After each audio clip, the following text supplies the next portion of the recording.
kita akan membahas alur film yang pastinya bakal kalian suka. Pokoknya gak ada ruginya kalian subscribe channel ini. Pada episode kali ini kita akan membahas alur film yang bertemakan tentang ninja. Film ini berjudul Ninja Assassin yang rilis pada tahun 2009 lalu.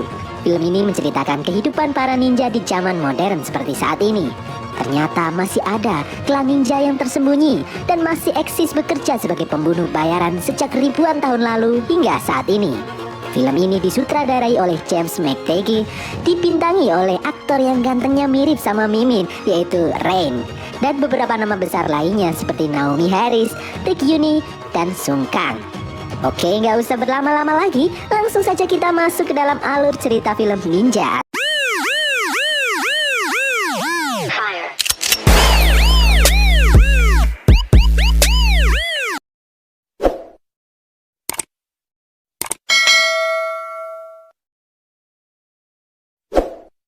Di awal film kita melihat seorang pimpinan klub Yakuza Machi yang berlokasi di Osaka sedang menato punggungnya. Dia terlihat kesal karena merasa kesakitan saat ditato.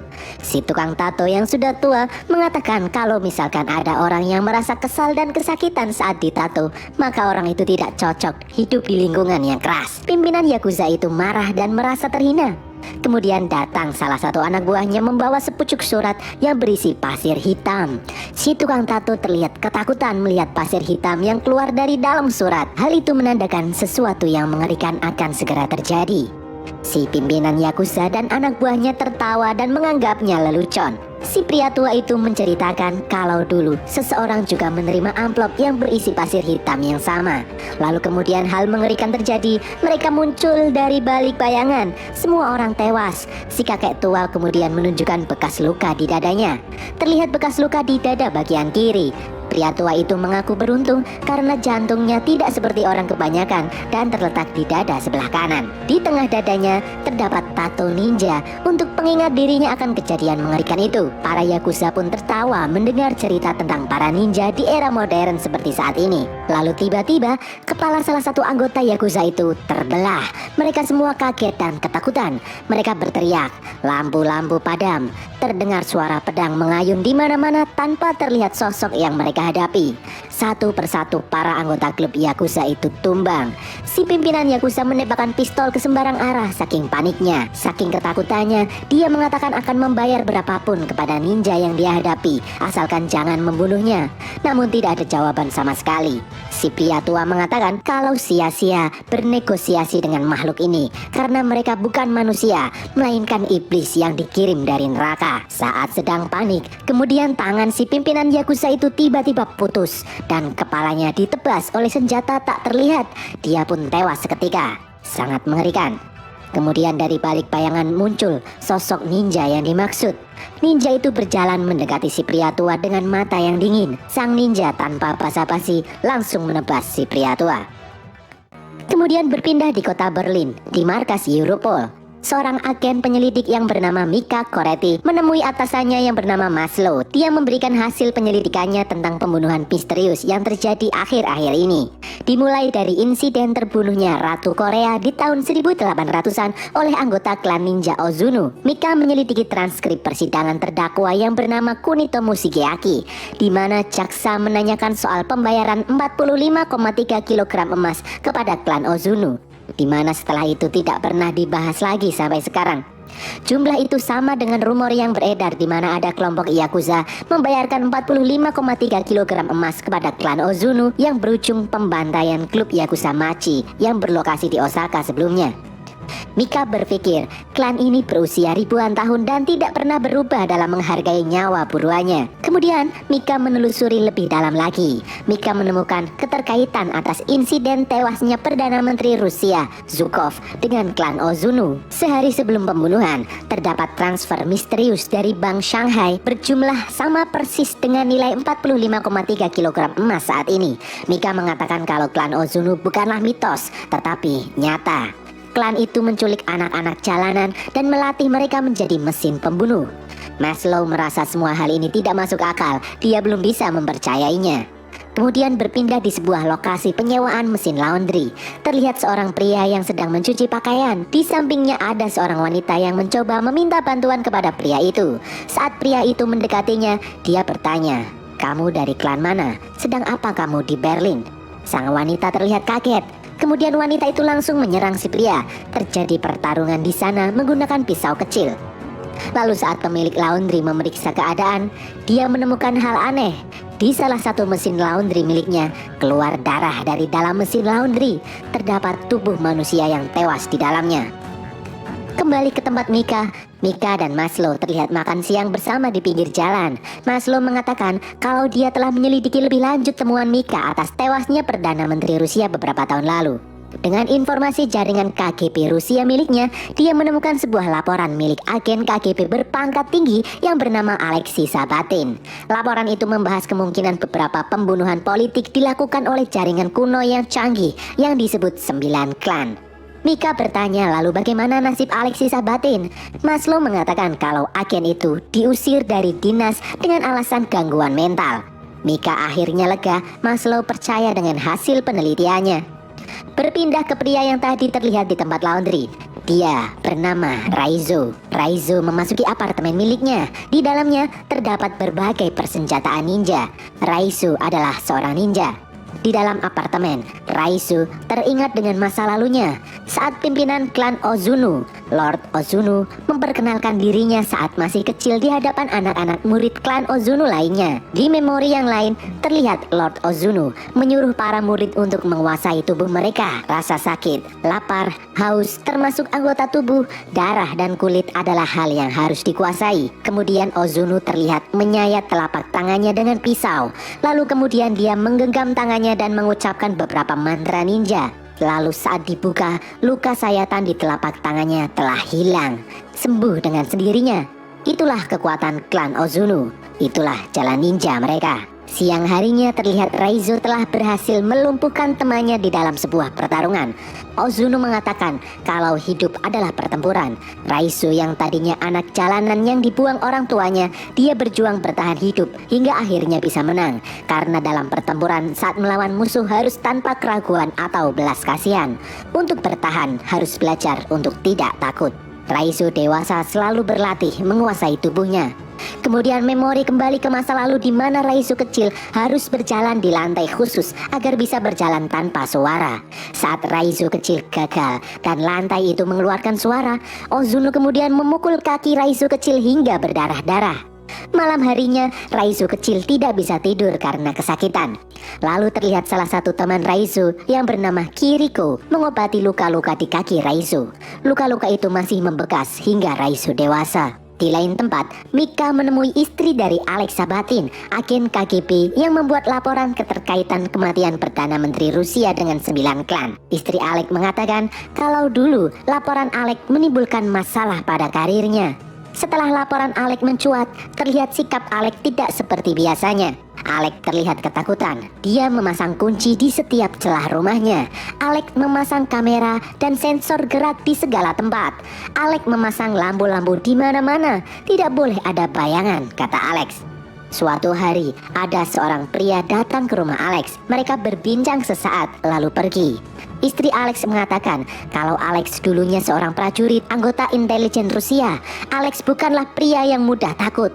Lalu saat istri Alex menemui suaminya, terlihat ketakutan yang sangat terpancar di mata Alex. Lalu Alex berdiri, mengatakan kalau Alex sangat mencintai istrinya. Istri Alex mengatakan bahwa Alex sudah meninggal. Sebelum dia meninggal, terjadi insiden lampu mati, dan istri Alex tidak mau melanjutkan ceritanya lagi. Istri Alex kemudian memberi Mika berkas penelitian yang dulu ditinggalkan oleh Alex. Di rumah, Mika membuka berkas milik Alex. Di sana terdapat berbagai macam bukti kalau para ninja itu nyata. Lalu terdapat kaset rekaman CCTV. Saat disetel, terlihat wajah Raizo di dalamnya. Berpindah di apartemen Raizo, dia terlihat berlatih menggunakan pedang dan kusarigama. Terlihat amarah dalam diri Raizo. Raizo kemudian teringat dengan masa lalunya kembali saat dia menginjak remaja sebagai murid Ozunu. Raizo bertarung dengan teman sebayanya. Awalnya, Raizo bisa mengendalikan pertarungan, namun lawannya menggunakan cara licik yang akhirnya bisa mengalahkan Raizo. Kemudian Ozuno mendekati Raizo bahwa apa yang dia rasakan bukanlah rasa sakit yang sebenarnya. Lalu Ozuno menekan bagian dalam perut Raizo dan mengatakan kalau inilah rasa sakit yang sebenarnya. Raizo terlihat berteriak kesakitan. Ozuno menyuruh Raizo untuk bertahan dari rasa sakit itu. Hingga malam tiba, rasa sakit itu tidak hilang. Pagi harinya saat Ozuno menemui Raizo, terlihat Raizo sudah bisa menguasai rasa sakitnya. Berpindah ke tempat Mika, di kantornya, Mika ditemui oleh agen Zabransky. Dia menanyakan apakah agen Maslow bertingkah aneh belakangan ini. Zabransky mengatakan kalau beban kerja yang berat bisa membawa stres dan kelelahan mental. Mika kemudian menemui Maslow. Ternyata Maslow juga ditemui oleh agen Zabransky dan menanyakan hal yang sama terhadap Mika. Mika mengatakan kalau ada pihak yang mengawasi mereka dan tidak ingin mereka melanjutkan penyelidikan tentang kasus 9 klan ini. Maslow mengatakan kalau kasus ini bukanlah kasus sembarangan. Banyak orang-orang penting dunia terlibat di dalamnya. Klan-klan pembunuh itu dilindungi oleh oknum-oknum penguasa. Maslow kemudian menyuruh Mika untuk lebih berhati-hati. Malam harinya Mika pulang ke rumah meneliti berkas laporan milik Alex. Di sana tertulis di dalam gulungan kuno di abad 14, seorang penjelajah muslim yang bernama Ibnu Battuta mengunjungi salah satu dari 9 klan tertua yang bernama klan Pasir Hitam. Di dalam Shido terpencil yang tersembunyi di balik pegunungan bersalju, Ibnu Battuta melihat perayaan makan malam diiringi pertunjukan pertarungan bela diri dua bocah kecil yang berusia di bawah 10 tahun. Kemudian berpindah ke tempat Raizo. Saat di perjalanan, Raizo teringat masa lalunya bersama Kiriko. Terlihat Kiriko memotong tali bonsai. Raizo yang melihatnya mendekati Kiriko dan mengatakan kalau Kiriko akan dihukum karena tindakannya. Kiriko mengatakan kalau jantung pohon akan tahu kemana mereka tumbuh. Raizo menjawab kalau pohon tidak punya jantung, sedangkan menurut Kiriko semua makhluk hidup mempunyai jantung. Raizo lalu menjawab lagi kalau dirinya tidak mempunyai jantung. Kemudian Kiriko menempelkan telinganya ke dada Raizo, lalu mengatakan kalau Kiriko mampu mendengar detak jantung Raizo dan mengatakan kalau jantungnya merindukan Raizo. Raizo pun tak percaya. Kiriko kemudian menyuruh Raizo mendengarkan detak jantungnya. Kemudian di suatu masa, Raizo muda terlihat ditutup matanya oleh Ozuno. Raizo harus bisa hidup tanpa indera penglihatan selama setahun penuh. Raizo bertarung dengan hanya mengandalkan indera pendengarannya. Awalnya Raizo belum bisa menyesuaikan diri, namun kemudian indera pendengaran Raizo mampu meningkat tajam dan bisa bertarung tanpa melihat. Raizo mampu mendengar gerakan lawannya dan dapat mengalahkannya. Malam harinya saat istirahat, dengan kemampuan indera pendengarannya, Raizo mampu mendengarkan detak jantung Kiriko yang berdetak seirama dengan detak jantungnya. Raizo pun tersenyum. Di lain hari, Kiriko terlihat mampu mengalahkan lawannya di dalam pertarungan. Kemudian Ozuno memerintahkan Kiriko untuk menyayat lawannya menggunakan pisau. Namun Kiriko menolaknya. Ozuno kemudian melukai pipi Kiriko dan menghukum Kiriko. Malam harinya, Raizo yang kasihan menemui Kiriko di dalam kotak hukuman. Raizo memberikan air minum kepada Kiriko yang terlihat kehausan. Di lain hari di suatu malam terjadi hujan lebat. Raizo melihat Kiriko sudah tidak berada di tempat tidurnya. Raizo kemudian mengejar Kiriko yang hendak kabur.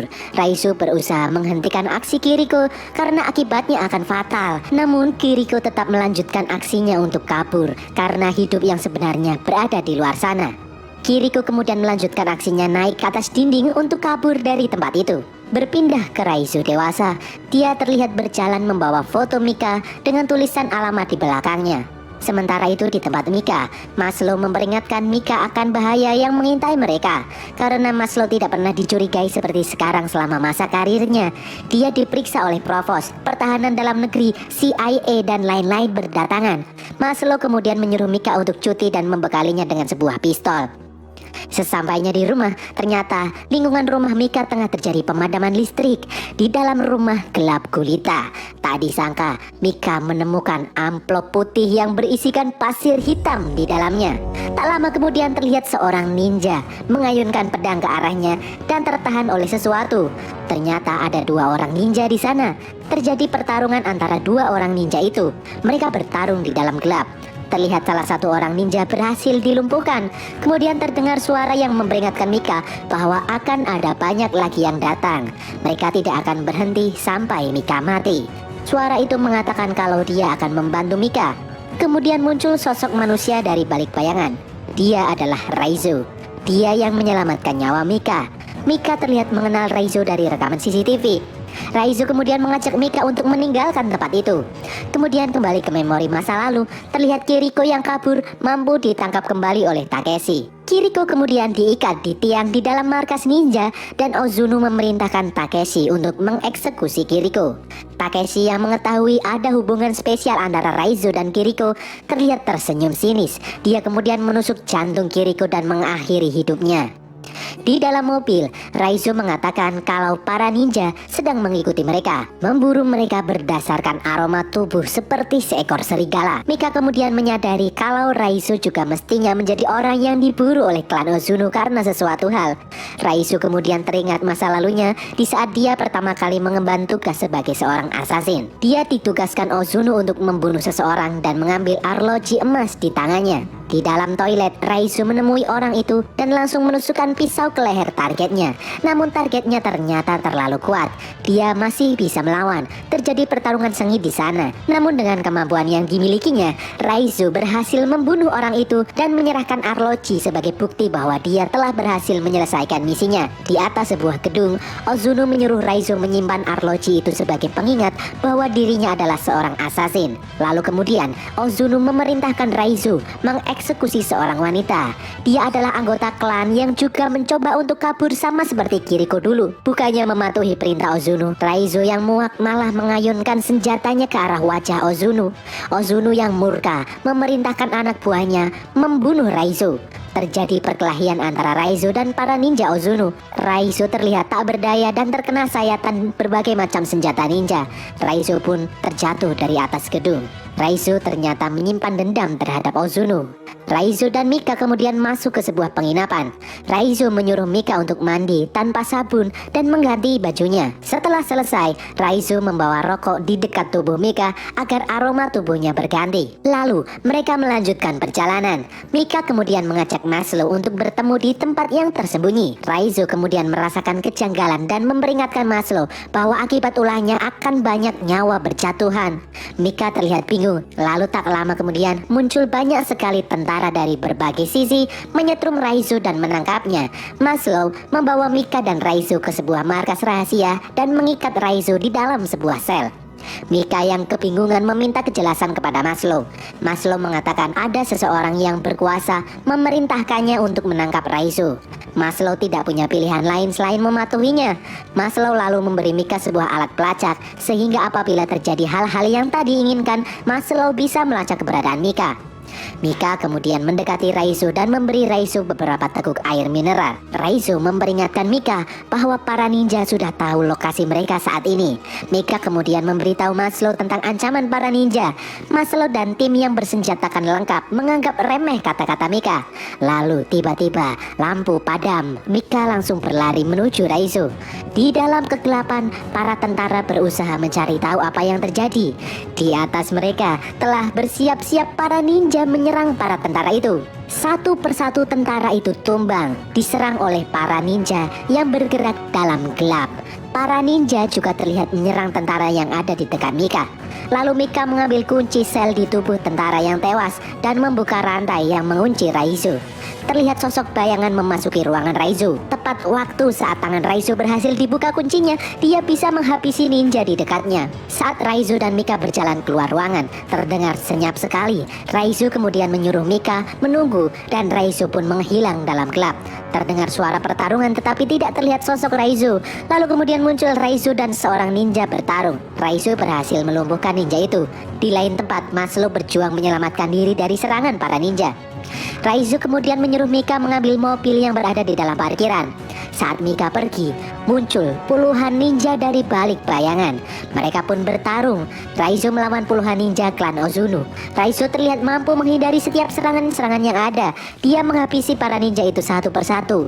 Dengan kemampuan bertarung ninja berskill tinggi, Raizo masih sanggup bertahan.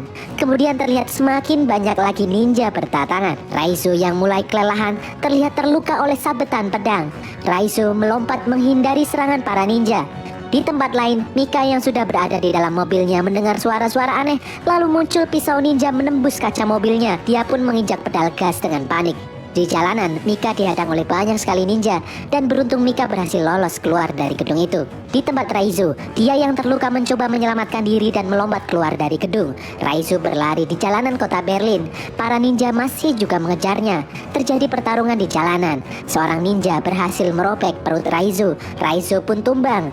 Lalu muncul Mika menabrak ninja itu. Mika kemudian menyelamatkan Raizo. Mika bermaksud membawa Raizo ke rumah sakit, namun Raizo menolaknya. Mika kemudian membawa Raizo ke dalam sebuah penginapan. Raizo terbaring tak berdaya dengan luka di sekujur tubuhnya. Lalu kemudian dari luar penginapan, Mika melihat beberapa bayangan memasuki ruangan tempat Raizo terbaring. Pagi harinya kepolisian datang berbekal alat pelacak milik Mika dan hanya menemukan Mika terduduk sendirian.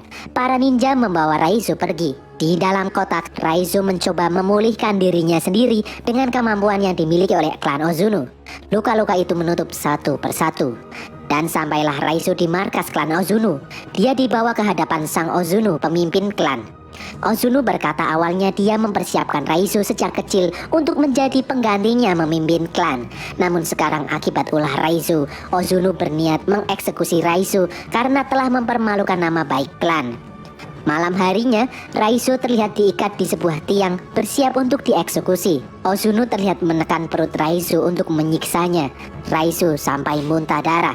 Takeshi menyadari kalau Raizo membawa alat pelacak yang diberikan kepada Mika sebelumnya. Lalu kemudian muncul para tentara pasukan yang dibawa Maslow dan Mika datang menyelamatkan Raizo. Raizo ternyata telah menunggu mereka. Mika kemudian melepaskan ikatan Raizo. Terjadi pertempuran antara pasukan militer melawan para ninja. Para ninja terlihat mampu mengatasi ancaman dari para tentara yang menyerang. Lalu Takeshi memasuki sebuah ruangan. Di dalamnya sudah terdapat Raizo dengan dua pedangnya siap bertarung. Takeshi menyuruh 4 rekannya menyerang Raizo. Lalu terjadi pertarungan ninja tingkat tinggi. Raizo terlihat sanggup menumbangkan mereka satu persatu. Lalu kemudian giliran Takeshi yang melawan Raizo. Takeshi terlihat cukup kuat. Mereka berdua bertarung di antara kobaran api. Raizo mengingat bahwa yang mengeksekusi Kiriko adalah Takeshi. Raizo terlihat marah dan menyerang Takeshi bertubi-tubi. Takeshi yang tak berdaya akhirnya tewas di tangan Raizo. Raizo kemudian berjalan mendekati Ozuno dan akhirnya Raizo pun bisa berhadapan langsung dengan Ozuno. Ozuno terlihat mampu menghilang di dalam gelap dan menyerang Raizo dari arah yang dia tidak ketahui. Raizo mengambil sebuah pedang dan mencoba untuk melawan Ozuno. Terjadi pertarungan ninja yang sangat brutal antara Raizo dan Ozuno. Meskipun penuh dengan luka, Raizo masih berusaha terus bertarung dengan Ozuno. Di saat Raizo akan menyerang, Ozuno kembali mampu menghilang di dalam gelap dan dengan kecepatan ninja miliknya, Ozuno mampu menjatuhkan Raizo. Di saat Ozuno akan menusuk Raizo, Mika menembaknya dari belakang. Raizo menyuruh Mika untuk lari, namun terlambat. Ozuno terlihat menghilang di dalam gelap dan muncul di belakang Mika. Dengan mudah Ozuno menusuk Mika tepat di jantungnya. Melihat Mika tumbang, kali ini Raizo dengan kecepatan ninjanya mampu menghilang di dalam gelap dan menyerang Ozuno secara bertubi-tubi sampai lengan Ozuno terputus. Ozuno yang sudah tak berdaya kemudian langsung dieksekusi oleh Raizo. Raizo pun mampu mengalahkan Ozuno. Lalu Raizo mendengar detak jantung Mika. Raizo pun membopong Mika keluar dari bangunan itu. Raizo mengatakan kepada Maslow bahwa Mika baik-baik saja. Mika memiliki jantung yang spesial yang berada di sebelah kanan dadanya, tidak seperti manusia pada umumnya. Mika akhirnya bisa siuman. Di siang harinya di tempat persembunyian klan Ozuno saat api sudah padam, Raizo terlihat sendirian di markas Ozuno. Raizo melihat ke arah tembok yang dulu dinaiki oleh Kiriko untuk kabur. Raizo kemudian mengikuti jejak Kiriko memanjat tembok itu. Di atas tembok, Raizo melihat pemandangan yang sangat indah. Di antara pegunungan yang menjulang tinggi, Raizo akhirnya bisa menghirup udara kehidupan yang sebenarnya, seperti yang Kiriko janjikan dahulu. Dan berakhirlah rekap alur film Ninja Assassin ini, guys.